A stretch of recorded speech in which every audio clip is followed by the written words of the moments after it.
too low, too low, too low, too low. O au ke le fie ngai me o nurses.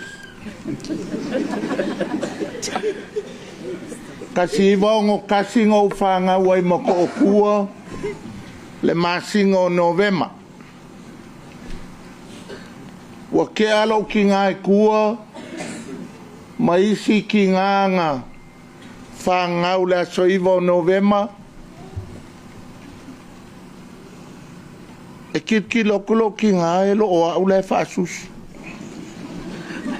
O i ngā lenga o wika i ngai me o nurses. E ko a whaki ngā se pepe ngā o maave whale, including lo ki ngā. E vai aso a ko whaasusua o elesi whawhinga i Malie. Walaki ko e maua o a. Mea la ngā ke hika i a pea o le whale whailele mako o kua. Ia, awa umanga ika wa o aso ngā wa kua ngā. E le koe alu le pola wa moku i kua o le makua maa ngai a le Kakou. Alu le wa alu ele au kou si soifua. Ele ngei vai kau vi ia le ali. O le maa ngai ai o le film le o le Kakou aso.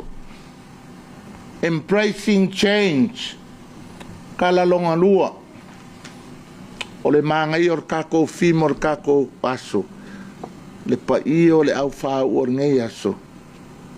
We need to make change to embetter our ministry, our endeavor. Le Kakou au nganga. Wa ke alo wikan me ngau se ai le ongkasi. O le anga koe la ikiki o ke alu fo ke a onga wha nurse ai sa. We give life. We provide life, we maintain life. That's the beauty of the Kakou au nganga. O people, we are people focused. You know. This is, we mangai ke lea, o le angava fo ele malo, pe a kou whafufonga le lui kau, e lua lava, o a onga, ma le ofisa o soifua mam lo inga. It's a beautiful move le change le walu e Kakou